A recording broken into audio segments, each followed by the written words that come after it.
బులెటిన్లో మరో breaking. Sunkisala ఘటనపైన vigilance నివేదికను సమాచార హక్కు చట్టం కింద ఇవ్వకుండా తొక్కిపెట్టడం దారుణమని బీఆర్ఎస్ వర్కింగ్ ప్రెసిడెంట్ కేటీఆర్ ఆగ్రహం వ్యక్తం చేశారు.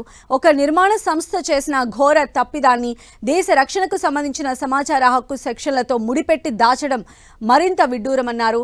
మేఘా సంస్థను బ్లాక్ లిస్టులో పెట్టాలనే కమిటీ రిపోర్టును ప్రభుత్వం రహస్యంగా ఉంచడానికి ప్రధాన కారణం సీఎం రేవంత్ రెడ్డికి మేఘా కృష్ణారెడ్డిలకు మధ్య కుదిరిన చీకటి ఒప్పందమేనని ఆరోపించారు. సుంకిసాల్లో మేఘా సంస్థ నిర్లక్ష్యం వల్ల రీటైనింగ్ వాల్ కూలి 80 కోట్ల ప్రజాధనానికి నష్టం వాటిల్లిందన్నారు కేటీఆర్. హైదరాబాద్లో పెరుగుతున్న తాగునీటి అవసరాలు తీర్చే సంకల్పానికి గండి పడిందన్నారు.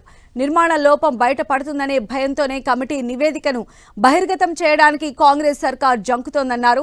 ఈ సమాచారాన్ని దాచడం అంటే జరిగిన తప్పును ఒప్పుకున్నట్లే అని అన్నారు. ప్రతిపక్షంలో ఉన్నప్పుడు మేఘా సంస్థను ఈస్ట్ ఇండియా కంపెనీ అని దుమ్మెత్తిపోసిన రేవంత్ రెడ్డి అధికారంలోకి రాగానే ప్లేటు ఫిరాయించారని, తన జేబు సంస్థగా మార్చుకొని ఢిల్లీ పెద్దల ధనదాహాన్ని తీర్చేందుకు పావుగా వాడుకుంటున్నారని కేటీఆర్ ఆరోపించారు.